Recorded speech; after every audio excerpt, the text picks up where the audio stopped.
Hello. If you're able to, please close your eyes. Take a deep breath in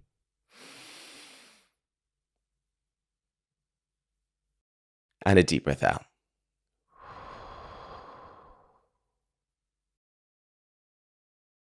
Relax your shoulders, unclench your jaw. Take another deep breath in and another breath out.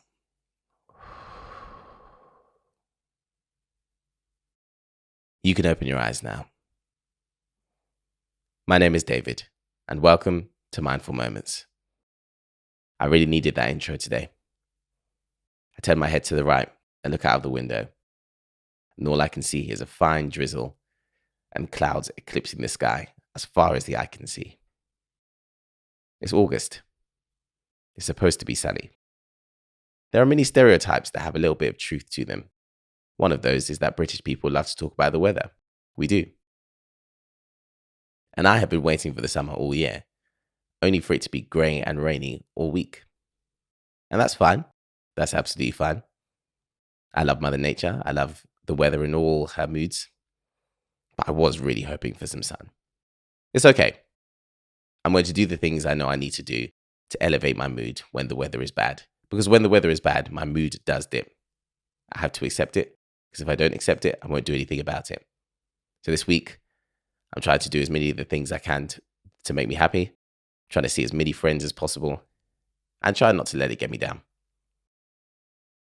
In the last couple of weeks, I've had a big influx of followers on my social media following the 75 Hard episode and the content that I posted around it. Whenever I get new members to my community, I'll always try and do a Q&A on Instagram, just so people know more about me from all the things that I've been posting and try and get some insight into the kind of person I am. So I did a Q&A and got way more questions than I was expecting. And I asked my community on Instagram whether I should just answer the questions on my Instagram stories or answer them in depth as a full podcast episode. And they were really split down the middle. I think the last time I checked, it was 51% for a podcast episode, 49% for just on the Instagram stories. So I think I'll probably end up doing both. But the thing I wanted to talk about today is one of the questions that kept recurring, or rather one of the subjects that questions kept being asked about. I was getting a lot of questions about positivity, namely my positivity. Questions such as, why are you so positive? How are you so positive? Are you this positive all the time? How can I be more positive? And one very interesting question, do you regret centering your platform around positivity?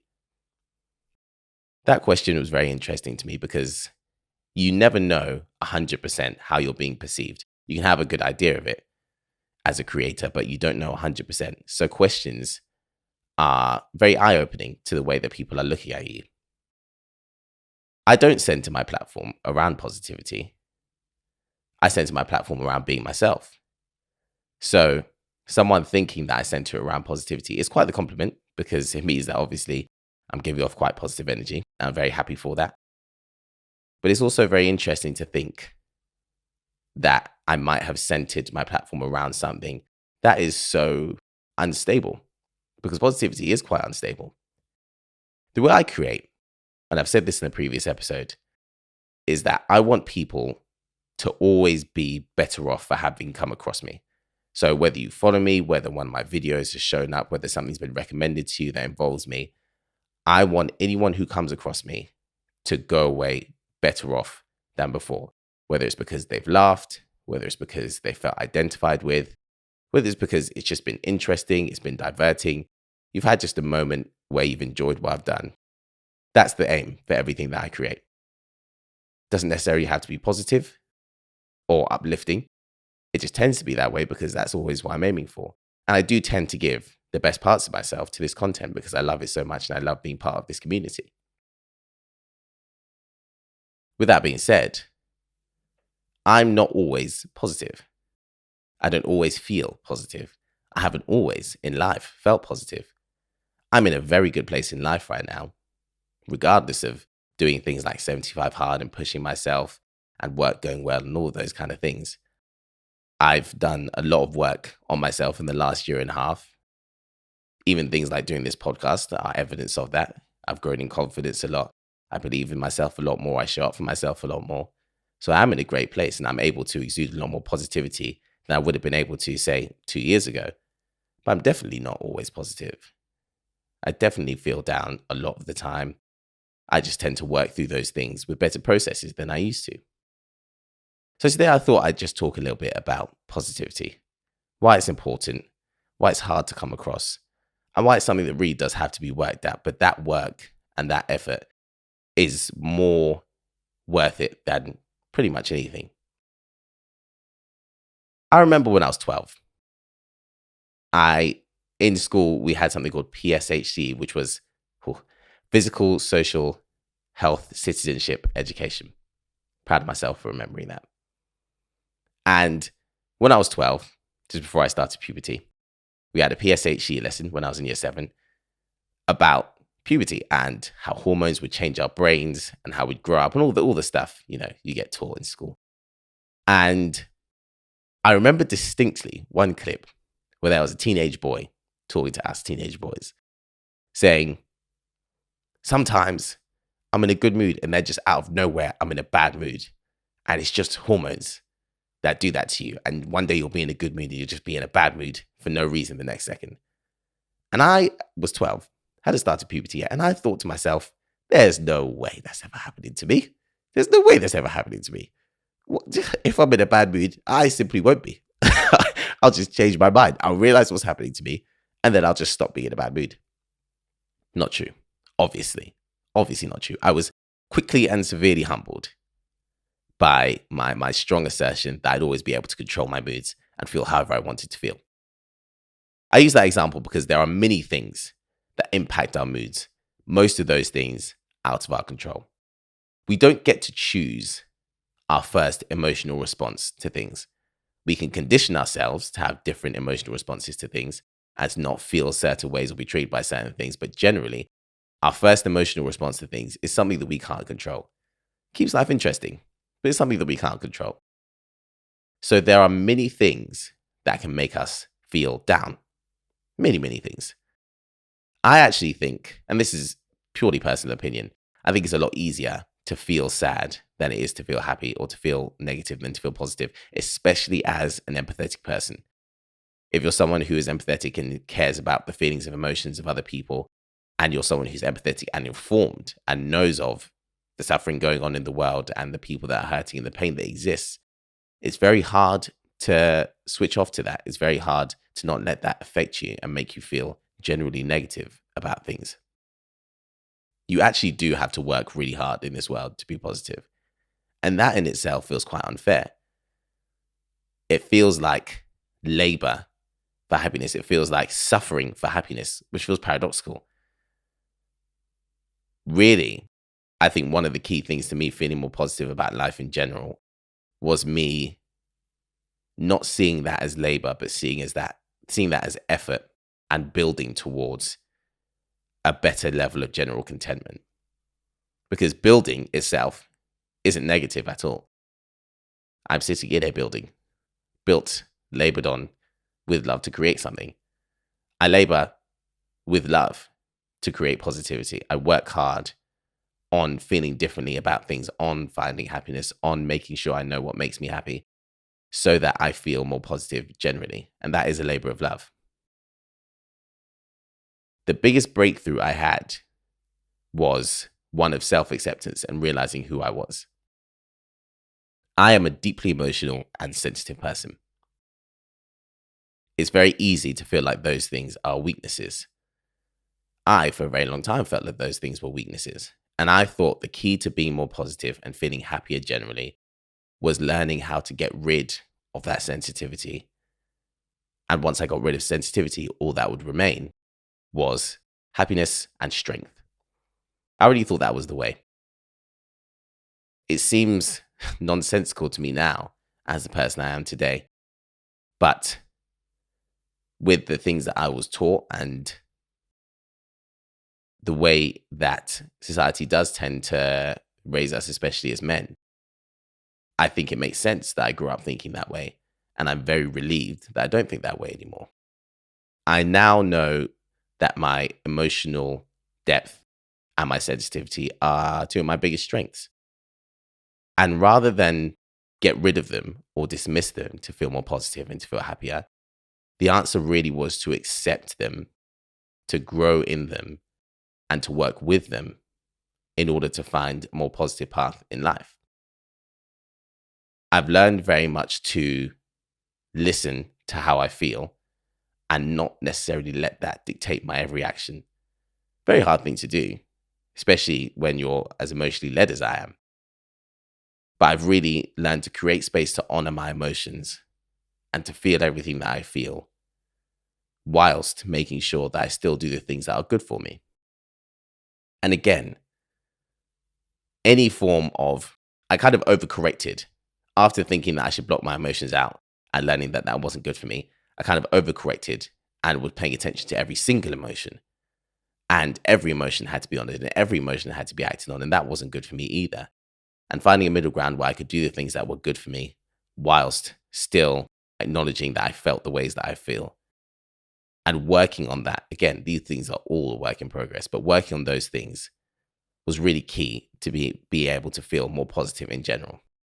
And that's where kind of the blanket over all of this is working on myself and working towards feeling better are really the things that make me feel positive about life and positive on the world. Everything that you work on can be improved. Everything you can work on can be improved.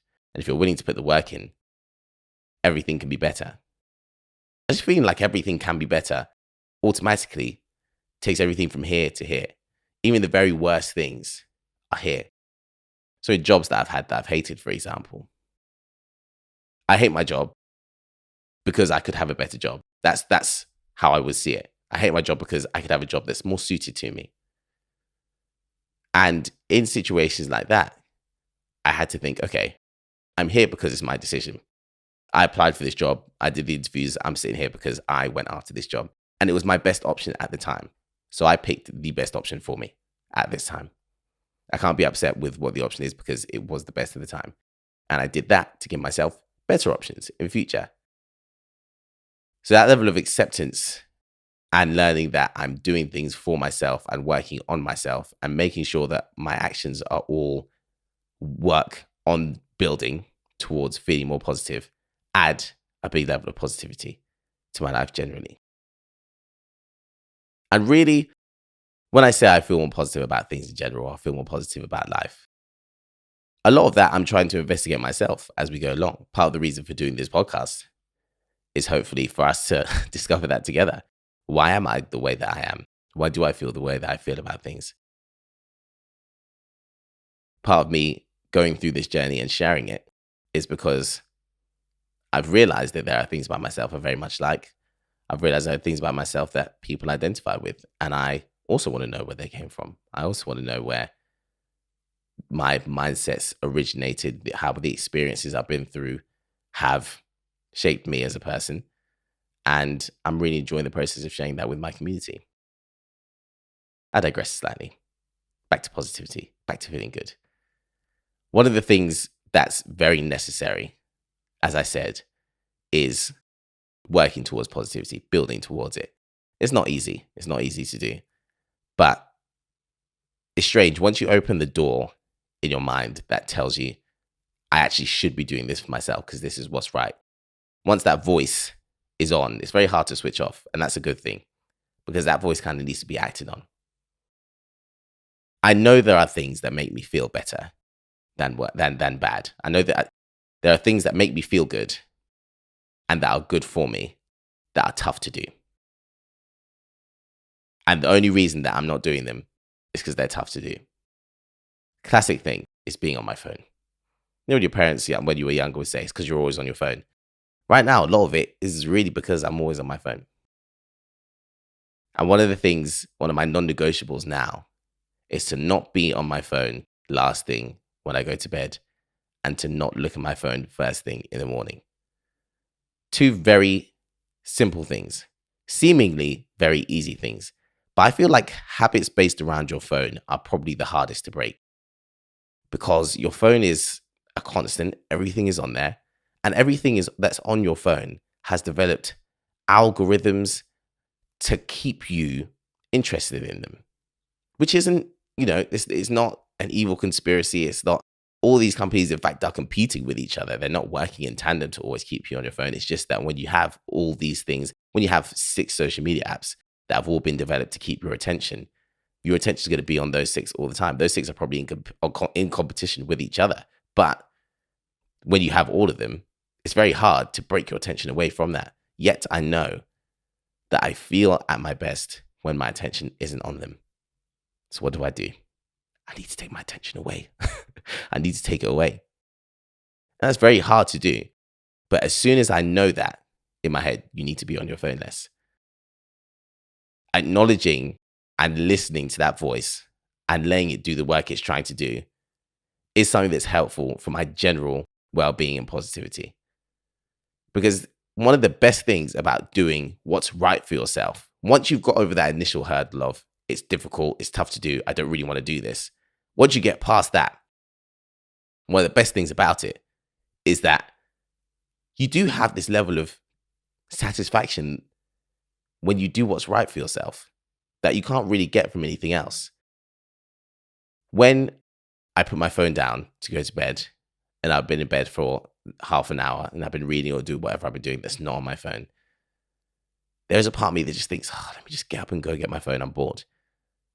And being able to ignore that voice, waking up the next day and doing about half an hour before I pick my phone up again. After I've done that, I've lost nothing, really. Like, I'd never again think about the cumulative hour that I spent off my phone and I was a little bit bored. Because as soon as I had my phone, it's like my phone was never gone in the first place. But I do feel a level of satisfaction that I stuck to my word and that I did something that was good for me. Even more than the effect that it had, that actual not being on my phone has, being more relaxed before I go to sleep, having a better night's sleep, etc. Even without those benefits, just the knowledge that I've done something good for myself makes me feel more positive in general, makes me feel happier, makes me feel better.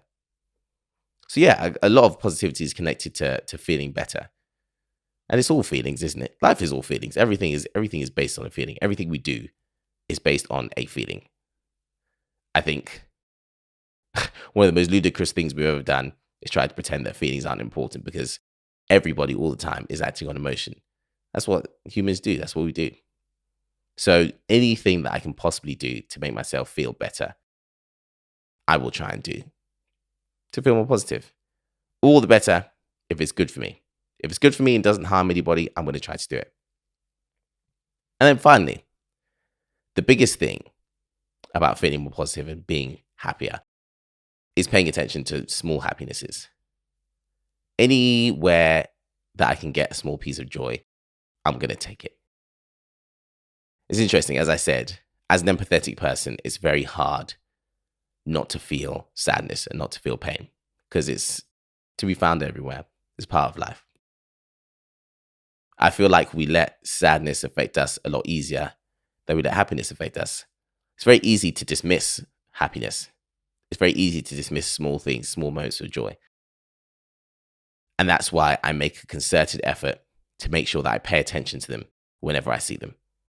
It's important. It's super important. And there are tiny bits of life that can provide us with happiness, can provide us with joy if we're looking for them.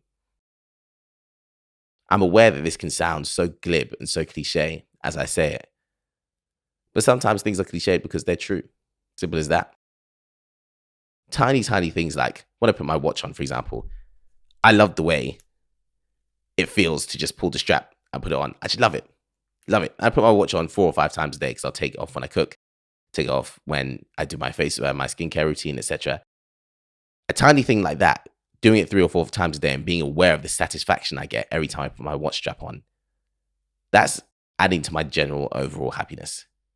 And it seems like a silly thing to do. And at first, it is a lot of effort. It's a lot of effort to do.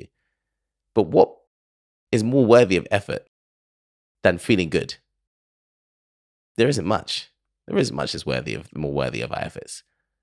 So I really try to do that. I really try to see and find the small things that bring me happiness and bring me joy and take note of them and pay attention to them when they occur.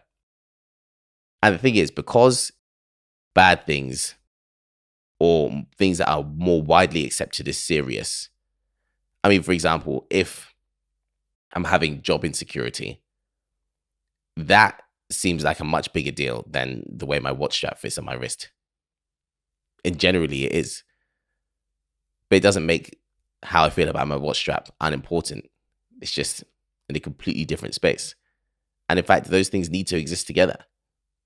For me to create a balance between me feeling bad and paying attention to the bad things and me feeling good and paying attention to the good things, I really need to make sure that I never dismiss any happiness whatsoever in whatever form it comes from. I never, ever dismiss any happiness because it's hard to come by. It has to be worked for. So why would I get rid of it? Why would I let it go? I feel like I rambled a little bit today because I'm forming these thoughts. This is something I'm thinking about a lot. As I said, these questions on positivity only came this week, but it was the most pressing thing on my mind today, so I had to talk about it. But yeah, I think you have to work hard to feel positive. I have been working very hard to feel positive, and it's nice to feel and to see that that's coming across to the people who are consuming the things I create. And life is a journey. There's more work to be done. There's continuous work to be done. And there are more ways to see the situation. There are many more ways to feel. But the one thing that I really want to be the takeaway from this is that positivity can be worked towards. Feeling better can be worked towards. And it's not suffering to be happy. It's a labor of love. It's building towards general contentment. Everybody's worthy of that effort. You're worthy of it. I am too. And I'm going to continue working towards it. Thank you for being here today. Whatever you're doing this week, I hope you have a wonderful one.